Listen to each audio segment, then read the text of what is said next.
All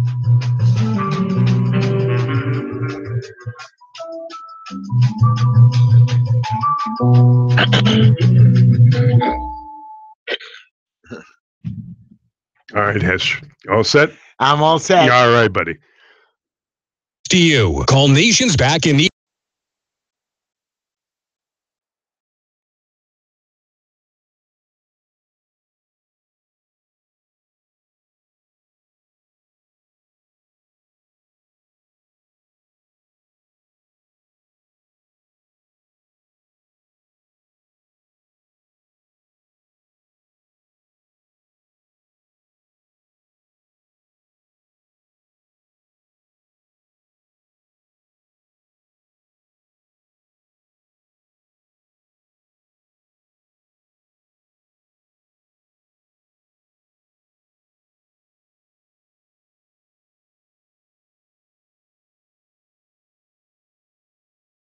This is AM 930, WPAT.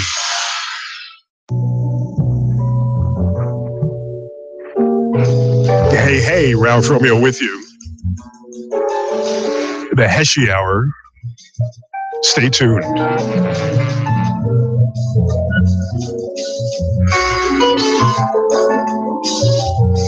Heshy, what's happening? Hello, how are you? Doing great. Good. It's good to see you. Thank you so much. Yes, today was a very interesting day, but I want to start off with a quote because I want my whole show to be based around this quote. Sure. Okay? My quote is simple. You don't build a reputation on what you're going to do. You build by doing it and helping others and getting it done. Now, why is this quote so important to me? I'm going to tell you very simple. Yesterday, we had a debate in Borough Park at the Beis Yaakov Yeshiva at the Golden Hall. We had a couple of hundred people, maybe a little bit more than 200 people that showed up. It was live streamed, and people were watching this debate. I was elegant, eloquent, funny, humorous. I mean, I know it's the same thing. But it's still, I use those words. I was very knowledgeable on the subjects. Pretty much the subject all dealt with me. And every time I got up there, I said, well, this is my expertise. This is where I am. This is exactly my field. This is what I do for a living. And the people were interested. My competitors, my opponents, one of them had no knowledge of what was going on. I mean, the answers that he gave were just like he was being serious and repeating the words 100 times. He really had no knowledge. And the other one was a smart, intelligent young man. He blah-blahed in the beginning a little bit, but then tried to make his answers sound more serious. You know, they were asking me questions if we have an issue with one department that doesn't cooperate with another department, like the building department with the DOT, with the HPD, what do we do? So one of my opponents says, well, we'll get the commissioners involved and we'll have them all on a conference call. It doesn't work like that. Each department doesn't do what the other department. They override the national grid, the Con Edison company. These guys are scared of them because these building departments now have more power automatically given to them. And it seems like the city council avoids it. We had these questions asked to us, and I was just going down the road. There's one question I messed up on. What taxes would you raise? One guy says, well, he'll bring back the commuter tax. That means if you're a guest from out of town or you work in the neighborhood, we're going to charge you to drive into our neighborhood. That's crazy. I mean, how do we do that to our people that used to live here and move out of town because they couldn't live here? Now they're coming to do business or work here. Now they have to pay us a tax. I said something about raising our registrations. Let everybody pay whoever their car $100 more. And this way we don't give tickets. We use with all the cars that we have, and we use the ticket offices to move things along. They say, well, that's not a city tax, it's a state tax. So good. So the state charges us, we'll do a state and we'll get a piece of the action. So that was a little error in that part, but still it was an idea. Right. Everything else was good ideas. And the reason why I made this quote in the beginning, because I have the experience dealing with these agencies. Many of the 312 government agencies, from the Department of Buildings, I keep repeating myself, Department of Health, Department of Education, HPD, and all the ECB court cases, the thousands I've done. So they say, on these chat groups, these dumbbells, Yeah, these, yeah, and yeah. I'm part of a chat group that tries to upset me, and I watch it Uh-huh. sometimes to have a good laugh, or when I'm Sure, bored in sure. the middle of the night, I get up, I say, I can't do anything. I'm really bored. Which bunch of idiots can I watch instead of Yes. TV? And I watch all these people in this group called CD44, whatever. I'm part of the group, and these dumbbells. They have a bunch of these propaganda guys from the other groups, and they keep posting stuff. I won the debate hands down. By the way, everybody, you could see this on YouTube Live, this show. You can go to what is it? Just Enough Heshy Yes. and YouTube. You can go to my Facebook, Just Enough Heshy, and you can hit the link. You can go to my Twitter account, and you can go Just Enough Heshy and click on the link, and you can find how to get here live. Also, by the way, we just started a webpage. You're going to be very That's pleased with great. that. It's Good for called you. Tishler for City Council. TISCHLERFOR. Beautiful. CITYCOUNCIL.com.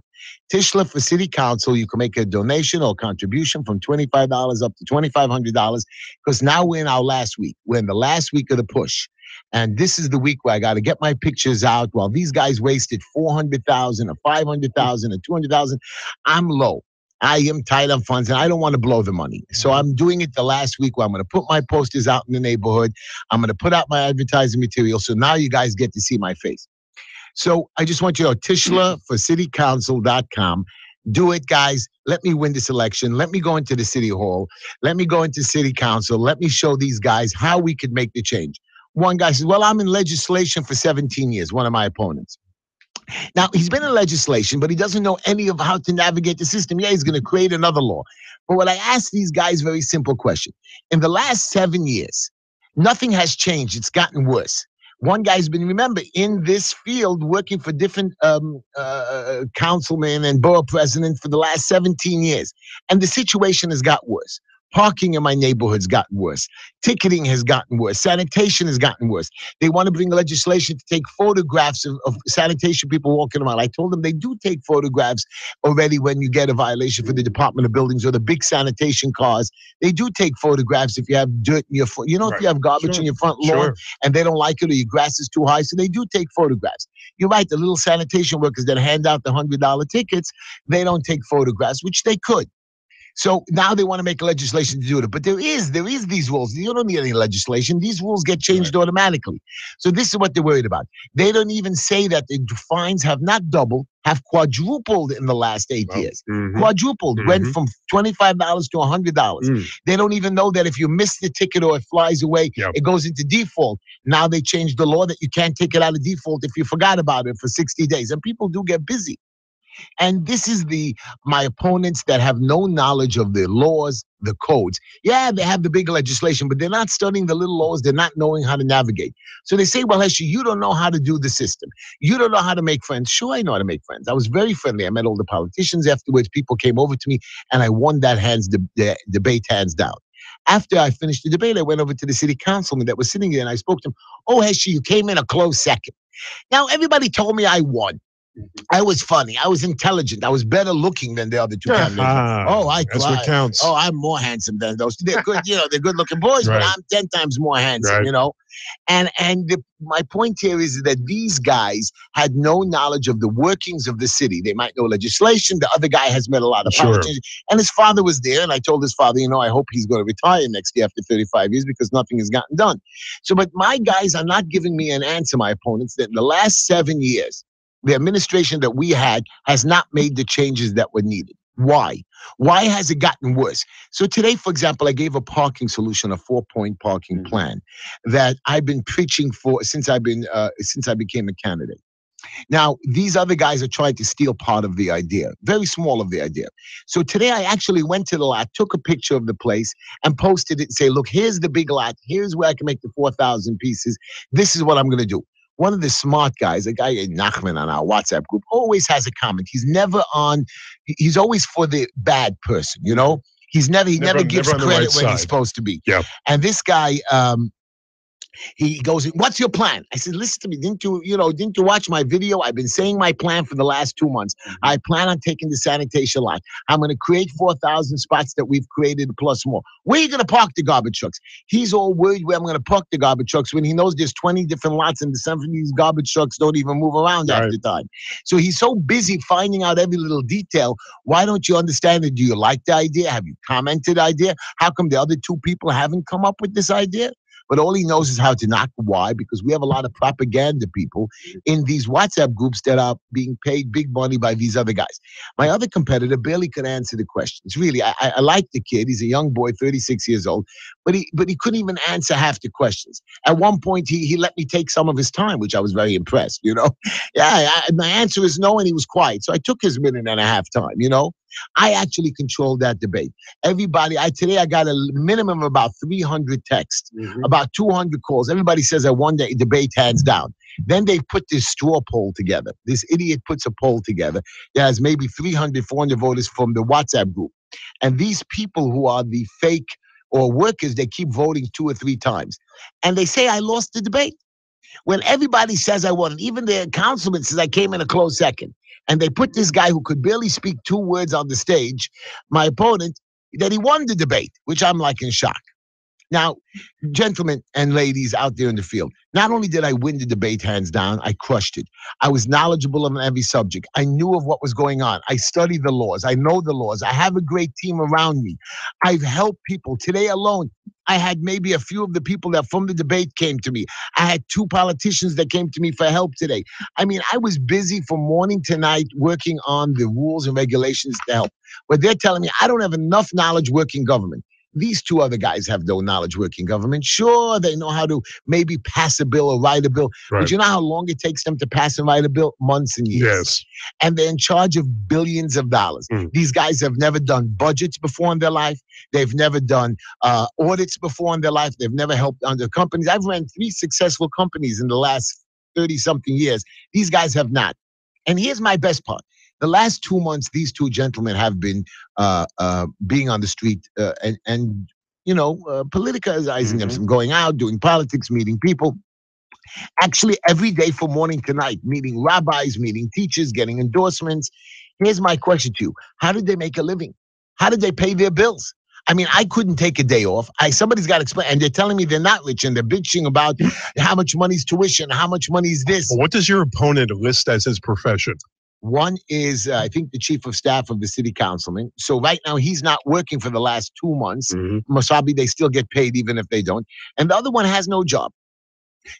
I mean, the other to me, you're so hands-on, and these guys are just excluded from everyday life. Right, and they actually somehow cover their bills, or they're getting money, and they're raising hundreds of thousands. Where's the money coming from? Oh, I really don't. I mean, they're living expenses. Like for the guy that doesn't work, is he on the public dole? Well, his father's a very rich man. He makes $80,000 a year, his father, but his father somehow has millions of dollars put away. I mean, his mother works for a non-for-profit group, and his father's the assemblyman, so it looks like they make $1 million a year. Yeah. I don't know. I got to get into a non-for-profit group. I know non-for-profit is the best profit. That's Neil's line. You're right. Neil, my buddy Neil, he's the smartest guy out there. I'm going to open up a non-for-profit. I guess like you can make a nice profit, But this is my point. I answered questions that were very complicated, and these guys came up with simplistic answers that made no sense. They didn't. I mean, such as give me an example. I'm telling you that they're gonna get the commissioners from 3 different departments on a conference call and make this work out. You're talking each commissioner has a legal department, has a staff, has a chief, has a borough chief, has to go through 20 different things to get things done. Then they have to submit it to the mayor's office. You're right. They move things along quicker because we, the people, don't know what's going on. So that all these regulations that they put into effect takes time. When you go sit with a commissioner, it takes you 2 months to get a meeting. Somehow these guys, the city council and the assembly, think they can make the call and it works. The other week, somebody had a problem with his house, and I've been working on it for 4 months. They decided to call the assemblyman's office, and he was going to call the commissioner. When he called the commissioner denied him right away because, look, the paperwork wasn't done the right way. We have done it the right way, but you can't skip to the top. You've got to go through the procedure. And now we have to restart again, which we were almost at the deadline, but the commissioner didn't see it. I see. So these are the guys, they think they can take the shortcuts.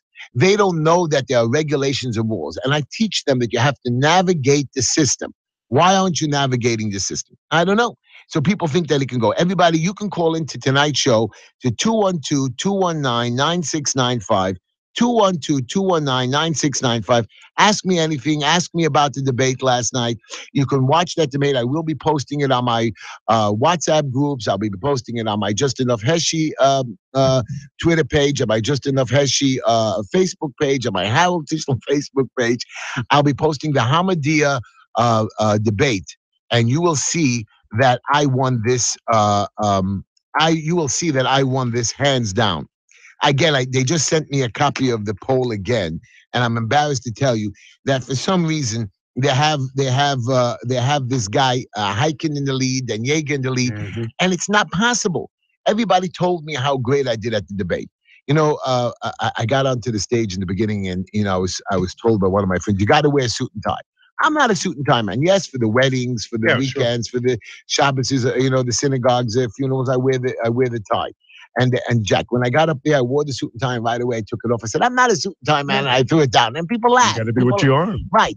And I wasn't comical. I didn't make the debate into a funny show, but I wanted to show people that I have a sense of humor. Yeah, that I listen. It's so important. Right. I listen to people. I call back people. These are very important things of a city councilman. But for some reason, these other people seem to see these two young kids that have lots of money. They raised lots of money. And I don't really see them doing anything good. I believe over the next 4 years, and these guys, one guy says, well, for the next 20 years, I'm going to be in politics. I'm going to be a city councilman. The other guy says, oh, for the next 20 years, I'm going to do this. And I told people, I'm not interested in that. I told them I don't need the job. I want the job. I want to do this job right for the next 8 years when my term limit's up. A lot of our politicians in our neighborhood are recycled politicians. Our last city councilman over the 30 years ago, Noach there, became a judge. The next city councilman became a controller and then became the state senator. They keep recycling their jobs. The next one, we have a guy, Dov Hiken, who's 32 years an assemblyman. 32 years. A long time. And now we're complaining. Everybody's complaining in the neighborhood of things not getting done. But they say he's a great assemblyman. Explain to me. You're not happy with what's getting done. And now you're saying he's a great guy. Why isn't things getting done? That's my point to you. Why aren't we making the changes that are needed? Now we have a new guy, David Greenfield, a very nice boy. He just quit his job again a couple of days before. Again, that was the problem with the race. Now he became the head of the Met Life. Do you think he's getting 5 times his salary.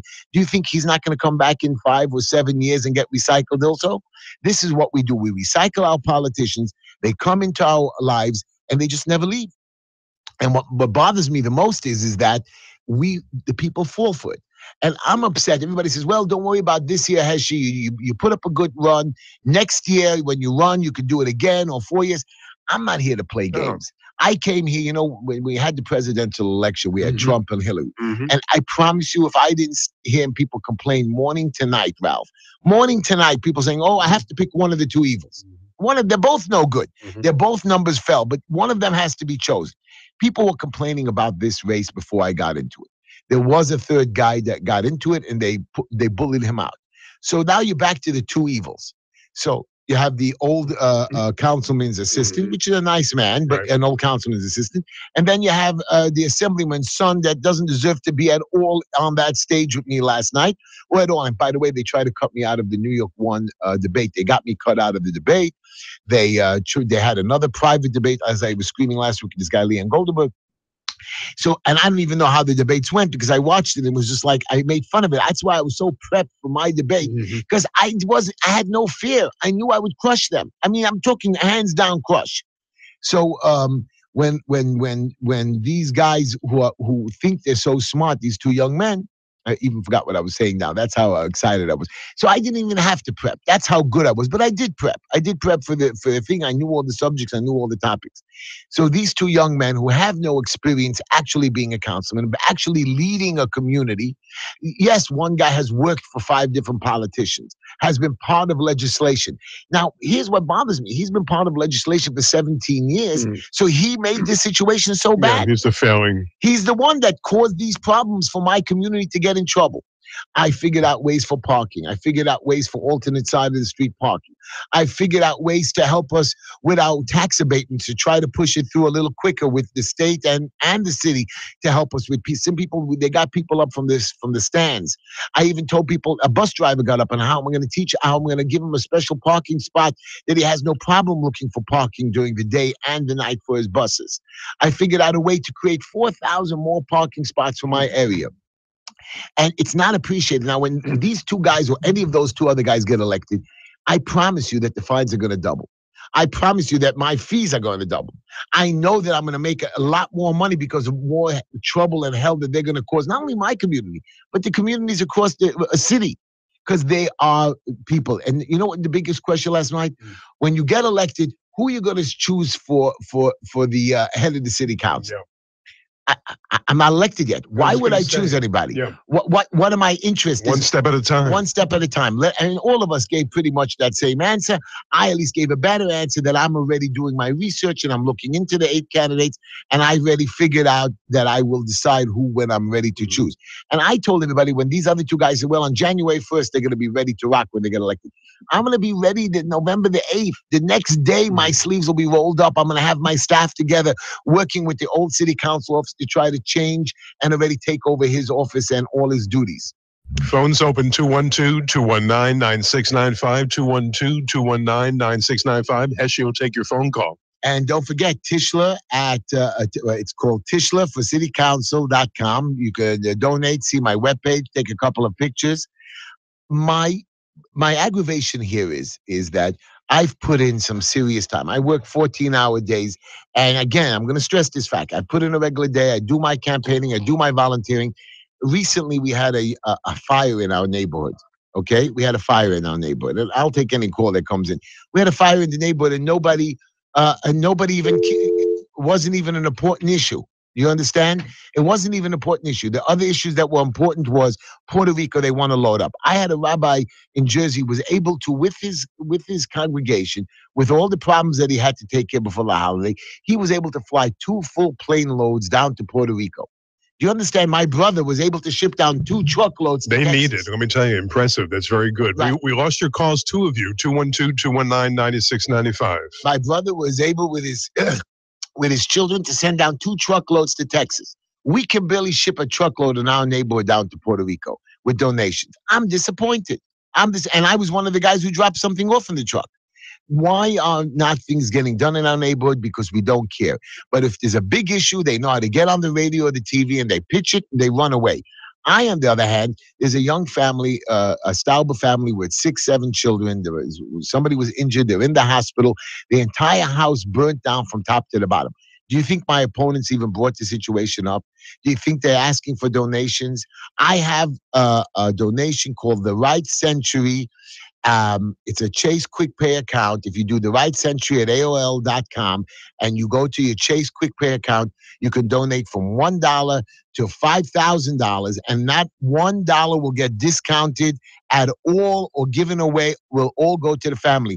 I'm trying to raise for them approximately about $20,000 so I can get them a new apartment, get them some clothing, get them a place to live, start them up again. So people, the Right Century, the THERIGHTCENTURY at AOL.com. If you have a Chase Quick Pay account, do something for us so we can help this young family and a few others that were burnt out. I'm talking everything was crisp, everything gone, nothing lasted.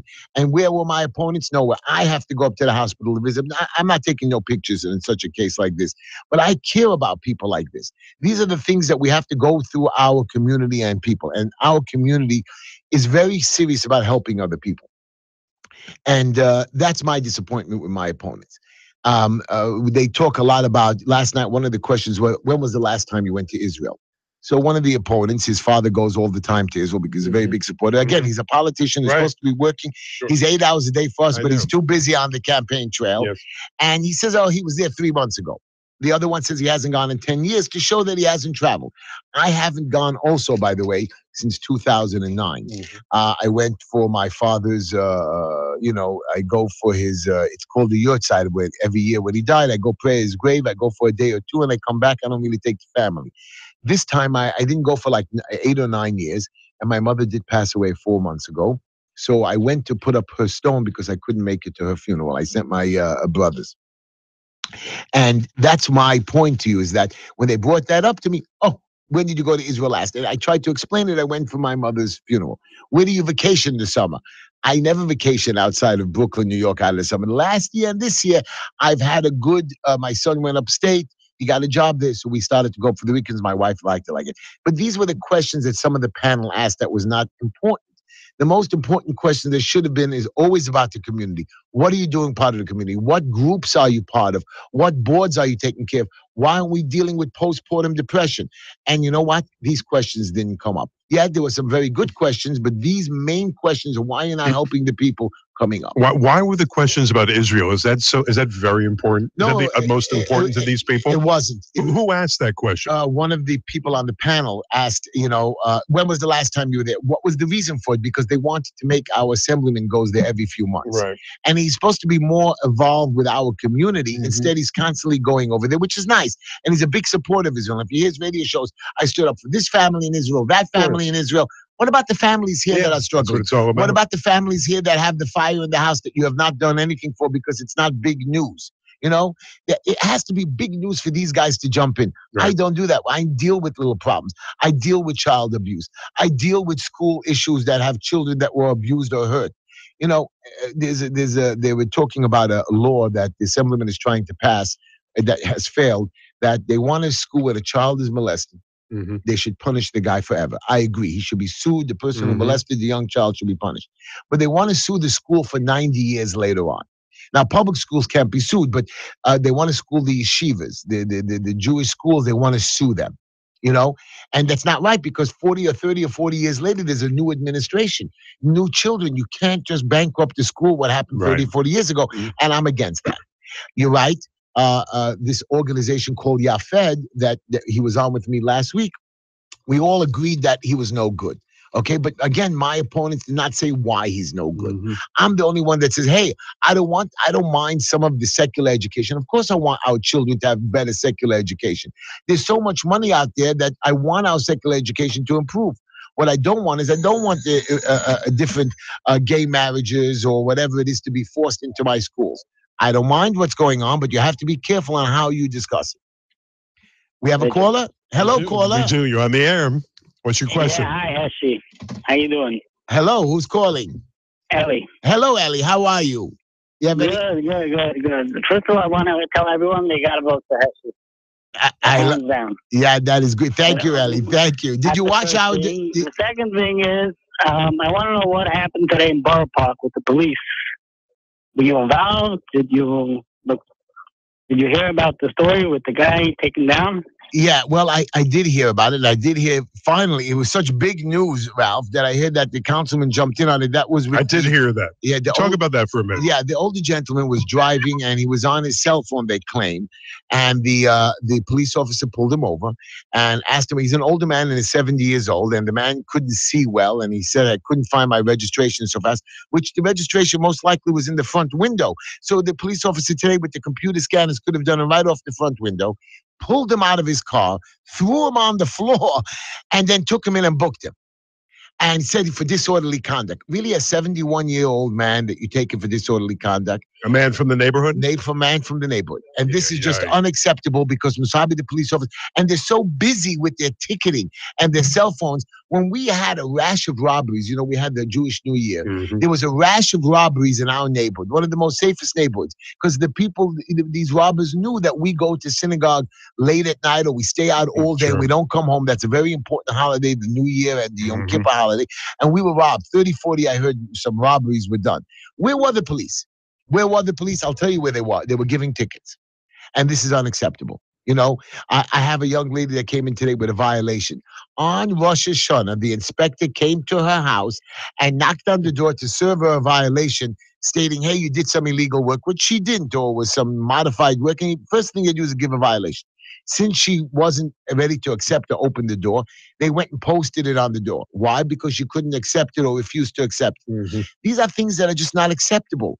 But again, the city could do whatever they want. My two counterparts feel that they could just change the codes or the laws or speak to the commissioner. It doesn't work like that. Administrative judges are told to follow the law. 90% of the time they win. And if not, they get fired because they're not permanent employees that keep them under 999 hours. Ellie, were you there in the vicinity? Do you know what went down? What happened? I know that video clip of it. I mean, you're talking about a 75-year-old guy, and they really knocked him down and beat him up like crazy. I mean, we're not talking about a guy like Heshy. You pull Heshy out of the car. He's 5'5", big guy. We're talking about an old man. No threat, no nothing. I mean, a little bit crazy, and I do think that it does have to do with a little bit that we have, people that are in control in our community, like David Greenfield and Westnitz, all these guys that are, just going down with the police in different ways, and especially what we see now, what's going on with the cops, and the two people that bribed the cops, and they did all these crazy stuff. So I think the cops are just, taking out their anger. Ellie, just let me tell you something, Ellie. We are in fear of these police officers. They really have us in fear. When they pull us over, we have to have our hands on the wheel. We are in fear. Really, these are organizations that if we blink too much, I really had a police guy who came out of his car and was kicking my plate and screaming at me. He'd arrest me because my plate was blent, and because it's illegal because the camera couldn't see my plate. I said, "What are you talking about? I was in a car accident. Somebody hit the plate and it bent," and he started screaming. And I was really scared that this guy was going to either take out his gun or arrest me. This is what we do. We live in fear. I had a guy today, he says, the building department came to my house twice and they asked me questions and they said they'll get a warrant to get into my house. The guy doesn't sell drugs. He doesn't have prostitution. They're fearful that he might be having somebody living down there, maybe an uncle, a father, or renting it out. And this is what they treat us. They show us these fake badges or these badges, and we are scared. This is like Nazi Germany. And our councilman and assemblyman let them get away with it. And that's the problem. A 71-year-old man being thrown on the floor. So generally speaking, the relationship between yourselves, the people in the community, and the police, how would you grade it? Well, most of the police officers, we have liaisons with them. So you do. We have liaisons that try to control the police officers, and they have their friends. There are a lot of these. We have these old police officers. There was one lady police officer that used to go around collecting for her friends or buddy or whatever that. So she was very good in the community. They transferred her out now. She was a very bad police officer, and they transferred her out now. But when you do favors for them, that's good. And we have a pretty good relationship with the police officers.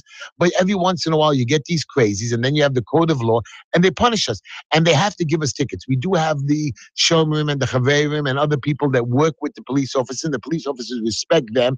But you have to be in a position of power. If you're just a regular little guy like me, you are dead meat. You're dead meat. All right, caller, you're on the air. Yeah, we just got cut off with Heshy. I know you did, Ellie. Just add. You have one more question. I wanted to get somebody else in. You have one more question? Ellie. Just want to know what's going to happen to this police officer? What are we going to see?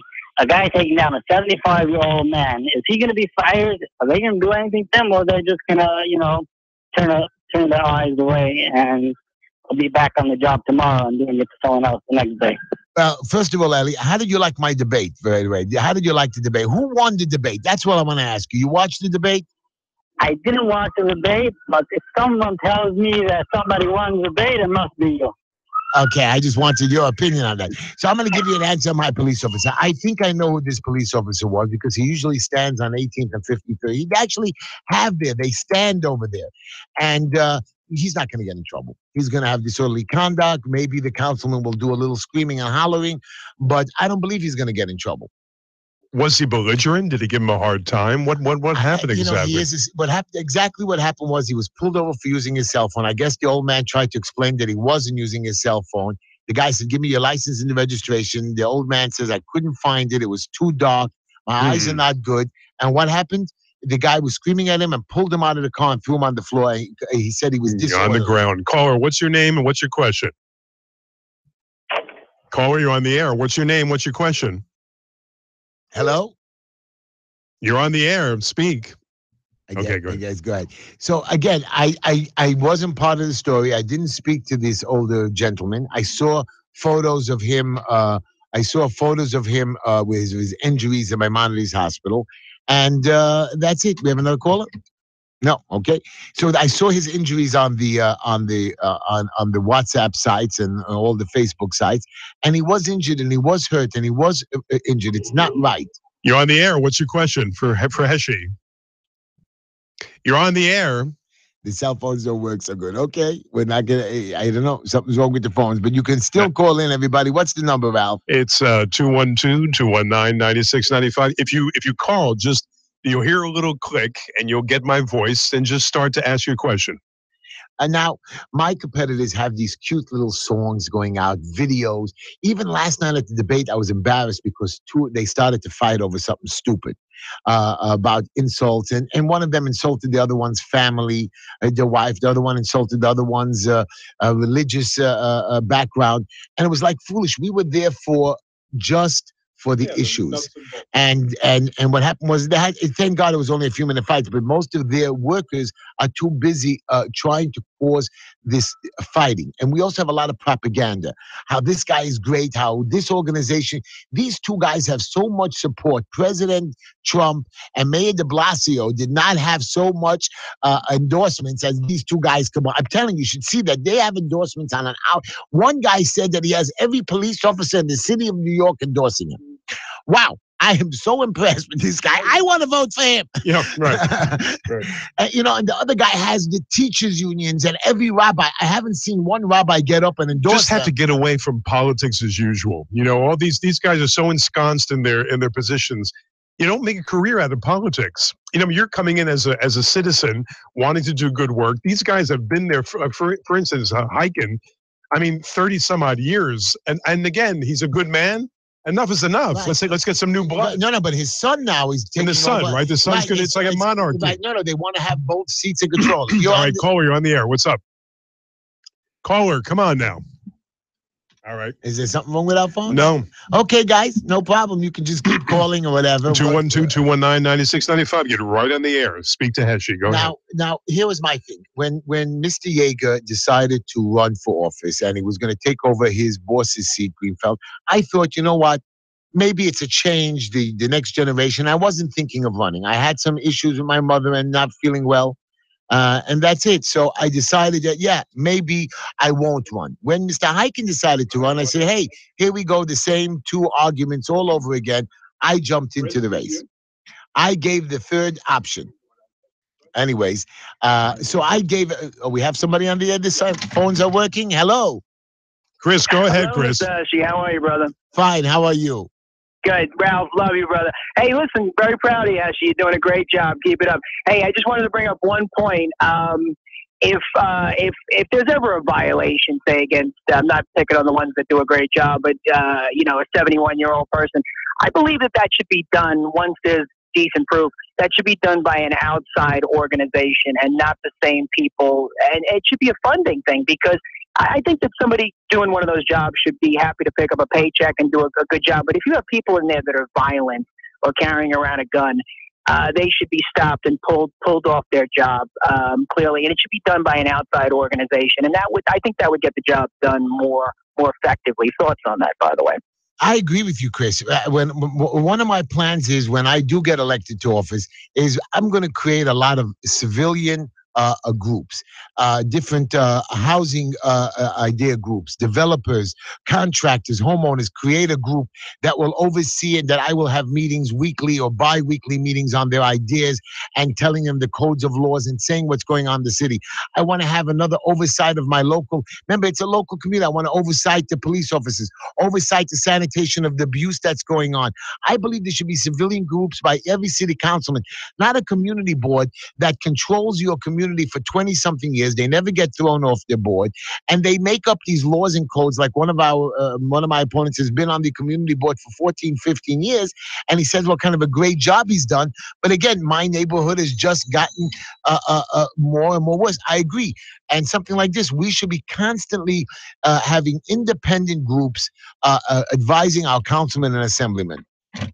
I guess we have another caller. Hello, caller. Anything All right, that you're covering, not only, but if you're talking about, say, a violation of somebody that's walking around as an authority carrying a gun, they should be proud to have that job and not walk around and be picking on a 71-year-old man. I mean, what kind of a psycho would be pulling somebody out? Or Chris, you know, we have to have, Chris, the police. We have to have police policing the police. That's what it comes down to. Love you. I'll talk to you soon. All right, buddy. But it's even worse than that. You know, they walk around. I hear messages from the higher ups that the Department of Investigation and all these other police officers, they are told now to go out and watch for every mistake we make. Yeah, it's about giving tickets, No, not it's about not about protecting. tickets, but they want to make these big All cases. the smaller, right? And, they want a big case. If you're mistaken, you put in a wrong document. You guys got to be very careful. Even when you deposit a check, if you make a mistake anyway, you're dead. Joe, go ahead. Yeah, hi, Heshy. How are you doing today? I'm doing fine. How are you? Quick question about healthcare and about the premiums. I know it's a little off topic what we're talking now, but a lot of people in our community are struggling with the premiums and everything with the deductibles. I know it's not a local issue, but what can we do that the community and in the United States all over should be a little relief from the premiums and the deductibles? Well, thank you. About a year ago, we had a guy on the show who was very much into healthcare, and he feels that if we gave everybody $5,000, we actually gave them that they should be that the healthcare organizations really for $5,000 or $6,000 we can do a special healthcare program that everybody can be able to get healthcare with decent deductibles. You are right. This is crazy. This is out of reach. Healthcare, $15,000, $20,000 for a family, even if you're two people. Now, I saw recently there's a very good something called Liberty Health Care, very nice organization. They're private. I think they have like 90,000 families in their group. Their fee ranges between $429 to $500 or $530 a month, and they give you even coaches to tell you how to lose weight and to lower your thing. And these guys have beautiful. They have like a $1,500 deductible, but for $400 and $500 a month, you can have health care for the entire year, and all doctors accept you. And if your doctor doesn't accept you, you submit the bill and you get your money back. There are different, if you do your research, you're right. None of these organizations are really super great, but these are the kind of ideas that we should pitch into Washington. Yo, excellent thoughts, Chris. Joe, Randy, go ahead. Yeah, Heshy, I just want to know if you can change the laws about the picking up the garbage on the Sabbath. Every time I go to synagogue on Sabbath morning, there's garbage cans all over the place, and we can't move them aside. I think it's disgusting. Can you change that? Well, the problem with the I agree with you on that. And I've been thinking into the garbage pickups in my neighborhood. You know, today I was standing in front of the garbage sanitation place and I saw the trucks coming back 9, 10, 11 o'clock. And I wake up really 4 or 5 in the morning and I see sometimes the garbage trucks come super early in the morning. So there are ways to ease the traffic congestion with garbage trucks. They try to make them come at earlier hours because I see it. So it's not like something new that's being implemented. Why don't we do garbage at night like the commercial garbages? And yes, weekend garbage is a problem. The problem is that we only have a certain amount of days in each neighborhood, like alternate side of the street parking. But you're right. If we do early garbage morning runs and late garbage morning nights, we can reschedule it. I know our assemblymen and councilmen who have got extra days of garbage for us, we could change the Saturday law. But then again, you have the holidays and then you have different days. If you change something like this, then you have to mess up the whole Jewish schedule and the Muslim schedule and so on. But yes, for our particular neighborhood in Borough Park, I was thinking of stopping the Saturday pickup deliveries and pushing an extra Friday delivery. And plus we do close up, but again, you're taking it out Friday if they come, and if the Friday Sabbath starts early, you're done if they don't come early enough or they come too late. Randy, what else? Anything else on your mind? Yes, actually, I know, but can you really change City Hall? I mean, so corrupt and so imbind. I mean, can you really make that difference? Can anybody make that difference? The answer is no. I'm telling you right now, the answer is very no. Honest. There's no way that I can work and fight and change City Hall, but right. I can learn the laws and navigate it. I can tell you what's already in existence that I know how to fight them. I know how, if I am part of City Hall, I can say, listen, guys, stop tricking my people and sticking in another law. Stop this legislation and make something else to torture my people. I can maybe make a few changes and work with other councilmen and say, look, our people are getting ruined. And when you don't want to listen to me, or I see that you have belligerent and crazy councilmen that are just busy so they can be career politicians, positions so they can make themselves a name with the high ups. Remember, they don't care about the little people. Those are the people that I'm going to go out to the public, get onto television, and say, look, these guys are not cooperating. They're messing it up, not only for my neighborhood, they're messing it up for the other neighborhoods. So my opponents say, oh, well, you're going to fight with everybody. I'm not going to fight. I'm going to tell you the truth. Right now, you're not hearing the truth, what's going on behind the doors. They asked the question, most legislation is done behind closed doors between the mayor and the city and the head of the city council. So nobody else knows what's going on. The last minute, we're forced into this legislation. No, we could stop it. We could make a friend. I know I can make friends there. I know I can put together a team. But it's not only that. I can learn more on what's going on. As a city councilman, I can speak to department heads and division heads. And I say, listen, when you start changing code or laws, I want it submitted to my office. I want to be able to submit it to the people of my community. I don't want you to put a little ad in a newspaper in the middle of nowhere land in a Spanish-speaking newspaper saying you're changing the code or law. And we don't know, that's what they do.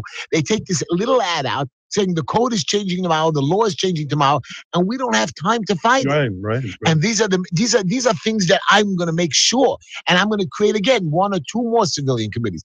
Sanitation guys walk around with guns, and they're very scary too. I had a guy who was in an accident a couple of weeks ago. They only filmed a part of it, how I was screaming on the street at the sanitation guy.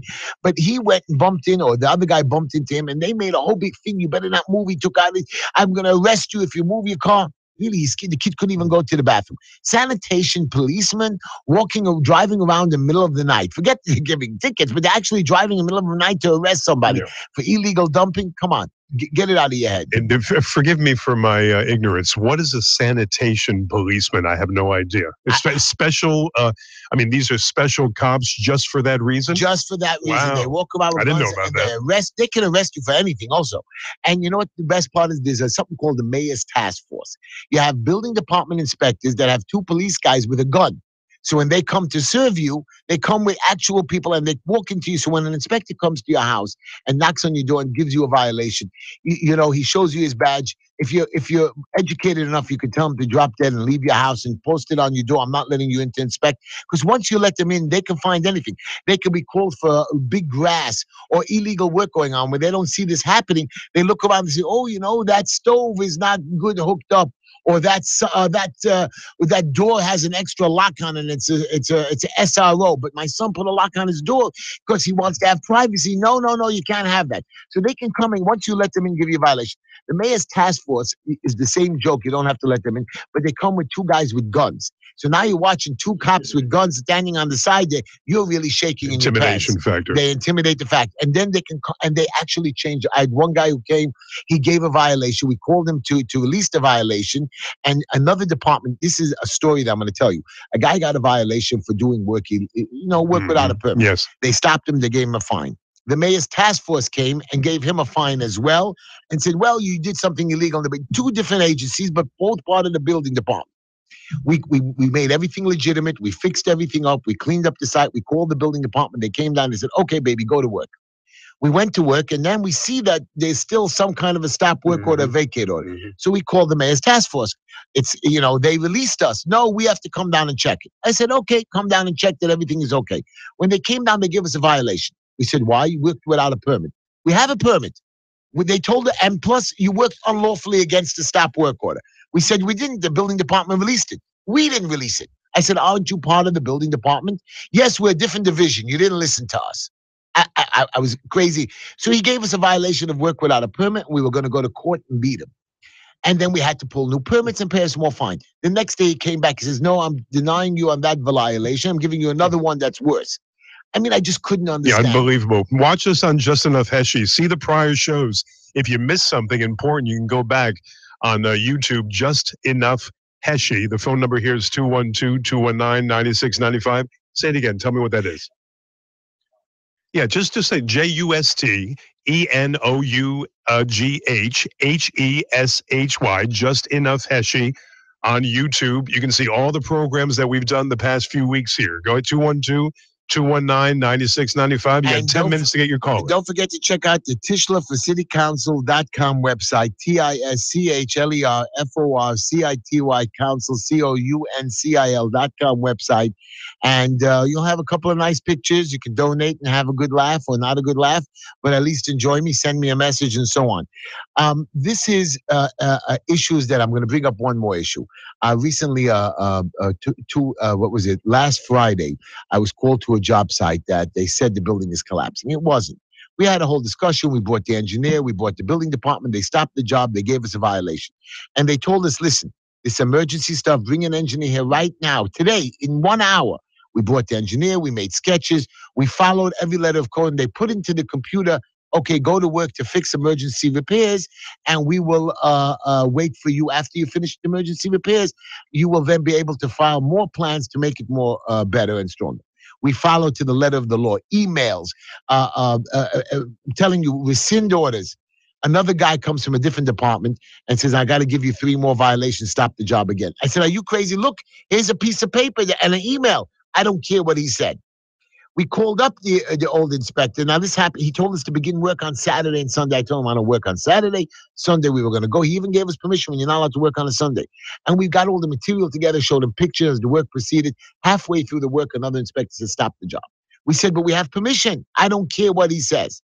Again, it took us 2 more days with a stop down. And remember, every time I go there, it costs money, it costs time, it costs my time. Plus, the store is vacant. The owner has a vacate order, no rent coming in. And we got them to agree. He says, okay, this time post this notice. Again, one hand doesn't know what the other hand does. And these 2 guys who my opponent says, yeah, we'll get the commissioners on the phone. You're talking, the inspectors don't listen to the commissioners. They don't listen to the chiefs. They don't listen to the bosses. And they're scared to override their workers because they got to take it in. And it's just like my opponents have no knowledge. Can I change City Hall? The answer is no. Can I navigate through it? Can I learn? Hey, that's what I've been doing for 30 years. I've learned to navigate. I've learned to work with organizations that need charity. I've learned to work, some organizations when we serve food to the poor or whatever it is, there's a system how to do it. You just don't throw the food on a plate. You have to set the tables. You have to bring them in, what hours are done. There are systems, and you can make changes to those particular systems or organization or those legislations. You can change what's in existence already.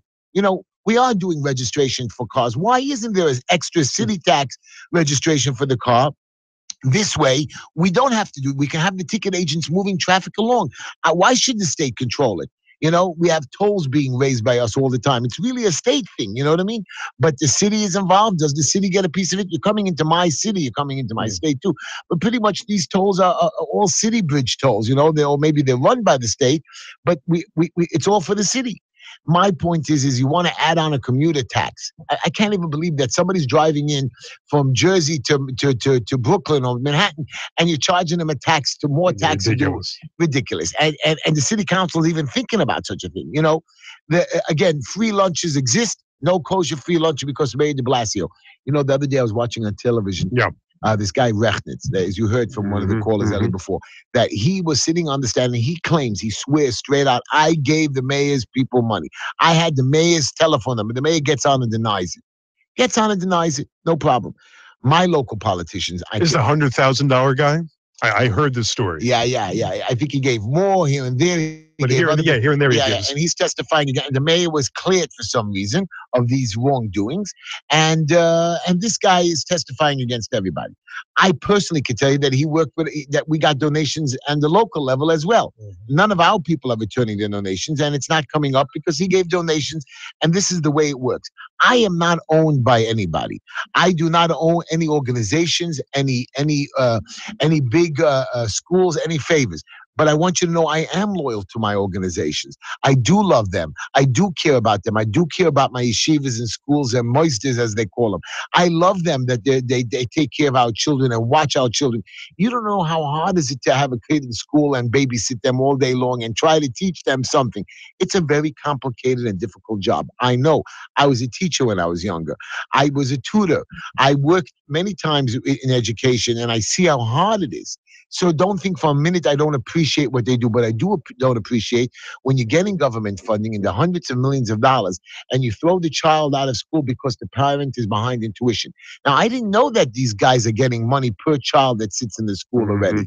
You're right, you're giving us scholarships and discounts, but because we're a little bit behind in tuition, I understand the next year not give us a diploma, but to throw them out mid-year, and you are getting money. Remember, the next month and the next month and the next month, even though you keep that kid out of school, you are still getting government funds. So again, there's always abuse. And my city councilman and the next two that want to run for office, they just don't care. They have no ideas on what's going on. They have no ideas on reform. They have no ideas on budgets. They have no ideas on how the building. They want to make legislation, but you don't know how to navigate the system. You don't even know how the system works. People are telling me you don't have experience in government. I at least know how the system works. These guys don't know how the system works, but they have experience in how to make legislation. It doesn't work for me that way. What struck me was that someone called and said, you can't fight City Hall, so to speak. And you said, you're right. We can not manipulate. Navigate. We can navigate. That's the most honest answer I've heard from you're a politician now. The most, well, you are, but you know what I mean. You're right in there with everybody else. I'm saying that's an honest, another person would sit there and tell me, no, I can change it. I can make great changes at the top. That's not feasible. That's not realistic. You gave a realistic answer. I really appreciate that. And that's what I want to do. And I want to show people I am not looking to be the mayor or the assemblyman or the state senator or president. I know who I am. I'm 54 years old soon. I know that I've done a lot for my community. I have my job. I see a lot of people doing chesed, charity, or helping other people. I believe this is my job. For the next 8 years, I want to do my charity, my give back to the community is to serve my community by being assemblyman. It's a small community. I could make changes and help my community from within. So I know I could do this stuff. I could put together independent groups. I can make, one guy says to me, you can't fire the community board. You have to wait till the term expires and then appoint new ones. Oh no, I'm going to figure out a way to fire each and every one from that community board. That community board is gone because in 17 years, things are not getting done. I want those guys off. Or I'm going to embarrass them off the community board. They will not be there because somehow things are not getting done. I'm very upset. I was supposed to get a street permit. And this very nice man who was on the community board said he was going to help me. He had to leave town and he gave it to somebody else. He told me he gave it to him to do. He gave it to him to do. It wasn't done. You tell that to me on my desk, people scream and holler at me. We dropped the ball on a client a couple of years ago and it just hasn't been helpful.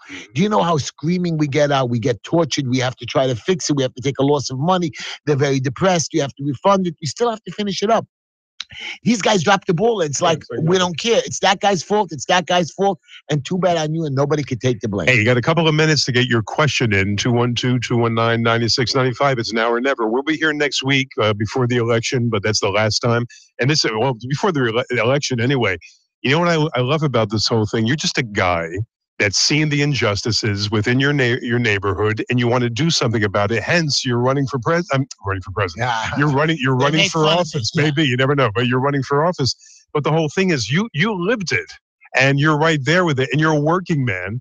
And now you're just doing what it was supposed to be. This thing that a working guy is supposed to step into office for a short period of time, do the best that he could for whatever his term may be, and then go back into private life. That's what you're all about, right? I am the man of the people. I am there. I've lived in this community for really since I'm 13 years old. So it's like almost 40-something years. I've gone to school in my community since I'm 5 years old. One guy lives across the district, ran in another district. You're right. We're all really a combined district. But again, he doesn't live in the district. He does live in the other one says he lives by his father. He's 36, 37 years old. They say he doesn't live by his father. He lives in Manhattan. Again, I am here every day. I shop at all my stores. I've been seen in all my stores. I help the people in my community. My hands are in the dirt. I try to explain to the people. I'm part of this community. You want somebody that knows the issues. I hear on these chat groups, they all talk, well, he knows the issues. He does good things. He's a good man. Let's give him a medal. But he shouldn't be the councilman. Why? I am the perfect candidate for council. I'm the guy that's not learning on your backs. I know the issues and I know where to attack it. You want new laws to pass right away? Hey, my two opponents are sure not going to be doing that. I'm sure they didn't write up the bills yet. They're taking credit for other people's bills, which half of those bills that they're taking credit for, I'm not happy with. I need the main issues. And I'm the guy who's lived the trials and tribulations. I have the issues of my own family in this neighborhood that we've gone through. Why aren't you guys understanding that on November the 7th, 2017, I'm the guy you have to go out and elect. I'm the guy you have to spread the word for. I thank you all for listening to my show tonight. I thank you for the calls that tried to call in and didn't call in. And Heshy will always be there for you. Whether I win the election or not, which I know I will on November the 7th, be free. Call me at Green Line 718-871-0382. And one more. I have a favorite restaurant that I keep trying to get this Ralph guy to come with me. Pescata This Restaurant. Ralph guy. Ralph on East 5th and on Ocean Avenue. One of the greatest restaurants that I've eaten in both meat and dairy. Come on, Ralph. It's the great Heshy. Hey, I'll see you on Wednesday. Pescata. I'll see you Wednesday. And Yeah, you better come. Heshy will see him a week from I'll see today. you next Monday and one day before the election. This is a.